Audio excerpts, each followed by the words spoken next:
Astagfirullah.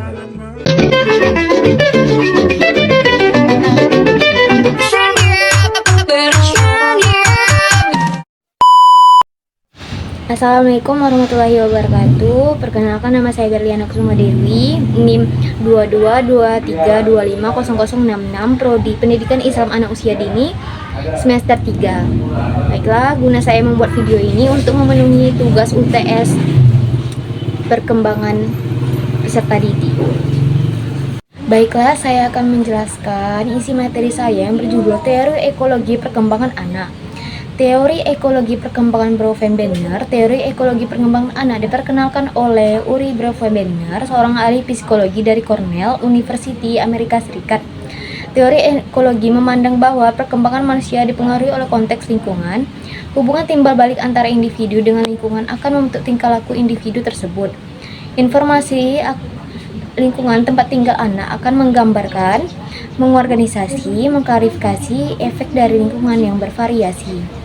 Brouwer-Berner menyebutkan adanya 5 sistem lingkungan berlapis yang saling berkaitan, yaitu mikrosistem, mesosistem, ekosistem, makrosistem, dan kronosistem. Perkembangan Brouwer-Berner adalah bahwa pengkajian perkembangan anak dari subsistem manapun harus berpusat pada anak, artinya pengalaman hidup anak dapat dianggap menjadi penggerak utama bagi perkembangan karakter dan habitnya di kemudian hari. Masing-masing subsistem dalam teori Brouwer-Berner tersebut dapat diuraikan sebagaimana berikut. 1. Mikrosistem. Mikrosistem merupakan lingkungan yang paling dekat dengan pribadi peserta didik, yaitu meliputi keluarga, guru, individu, teman-teman sebaya, sekolah, lingkungan tempat tinggal, dan hal-hal lain yang sehari-hari ditemui oleh peserta didik. Yang kedua ada mesosistem. Mesosistem mencakup interaksi di antara mikrosistem, di mana masalah yang terjadi dalam sebuah hubungan mikrosistem akan berpengaruh pada kondisi mikrosistem yang lain. Terus yang ketiga ada ekosistem. Ekosistem adalah sistem sosial yang lebih besar di mana anak tidak terlibat interaksi secara langsung, akan tetapi dapat berpengaruh terhadap perkembangan karakter anak. Yang keempat ada makrosistem. Makrosistem adalah sistem lapisan terluar dari lingkungan anak. Kelima ada kronosistem. Kronosistem mencakup pengaruh lingkungan dari waktu ke waktu beserta caranya mempengaruhi perkembangan dan perilaku. Terus selanjutnya itu ada pengembangan kurikulum pendidikan agama Islam dalam kajian teori ekologi Brouwer-Berner. Kurikulum pendidikan agama Islam berorientasi pada proses transfer pengetahuan, cara berpikir mindset, sikap behavior, dan perilaku attitude melalui seperangkat pengetahuan dan nilai-nilai yang terdapat dalam Al-Quran dan Al-Hadis. Pendidikan agama Islam sebagai bagian integral dari keseluruhan tatanan sistem pendidikan nasional harus dikembangkan dan dilaksanakan secara sistemik dan holistik melalui 3 pilar utama pelaksanaan proses pendidikan, yakni satuan pendidikan, keluarga, dan masyarakat. Dalam konteks ini, sekolah sebagai penyelenggara pendidikan yang sistematis merupakan salah satu faktor utama bagi keberlangsungan penanaman karakter dan habit peserta didik yang sesuai dengan nilai-nilai pendidikan agama Islam melalui konsep perancangan setting lingkungan mikrosistem yang disesuaikan dengan tingkat perkembangan peserta didik. Jika tujuan dan proses pengembangan kurikulum pendidikan agama Islam di lingkup satuan pendidikan tersebut disandingkan dengan teori ekologi perkembangan Brouwer-Berner, maka kajian utama pada penulisan ini akan mengacu secara khusus pada subsistem budaya sekolah yang notabene-nya merupakan budaya lingkungan mikrosistem dengan intensitas interaksi tertinggi dalam keseharian peserta didik. Yang ketiga ada subsistem budaya sekolah. Lingkungan sekolah sebagai lingkungan peserta lingkungan pendidikan kedua setelah keluarga menempati peran penting dalam pendidikan karakter dan habit peserta didik.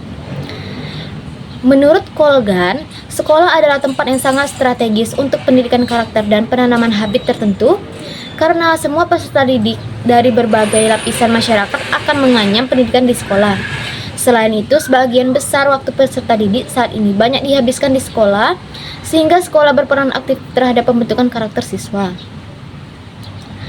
Budaya sekolah merupakan nilai-nilai dominan yang didukung oleh sekolah atau falsafah yang menentukan kebijakan sekolah terhadap semua unsur dan komponen sekolah termasuk stakeholder pendidikan. Pada awalnya, budaya sekolah dibentuk dalam jaringan yang sifat informal tetapi dalam perkembangan secara perlahan budaya sekolah akan diinternalisasi dan menjadi ciri khas sekolah tersebut, bahkan dalam jangka panjang akan terinternalisasi dalam diri setiap peserta didik. Dalam kajian ekologi, perkembangan budaya sekolah merupakan subsistem yang memberi kesempatan peserta didik untuk belajar memahami nilai dan aturan serta mewujudkannya dalam bentuk karakter dan habit yang baik. Di antara pola integrasi nilai pendidikan agama Islam dalam rangka membangun kultur lingkungan pada subsistem sekolah adalah sebagai berikut. Yang pertama, menciptakan lingkungan ramah anak. Hasil penelitian engineer menunjukkan bahwa anak yang dibesarkan, diasuh, dan dididik di lingkungan yang ramah akan cenderung lebih sehat, bahagia, dan berprestasi dibandingkan dengan anak yang tidak dibesarkan di lingkungan yang ramah. Lingkungan yang ramah adalah lingkungan yang mengundang, nyaman, sehat, aman, mendukung, menantang, dan penuh penghargaan. Oleh karena itu, lingkungan sekolah seharusnya didesain sedemikian rupa sehingga memenuhi kriteria lingkungan yang ramah bagi perkembangan peserta didik. Dalam hal ini, pendidik berperan aktif untuk menumbuhkan keteladanan terhadap perilaku positif yang hendak diinternalisasikan dalam diri peserta didik. Yang kedua, ada program pengembangan diri, life skill. Life skill adalah salah satu upaya pendidikan dalam rangka memberikan kecakapan personal, kecakapan sosial, kecakapan intelektual, dan kecakapan vokasional untuk bekerja, berusaha, dan hidup mandiri.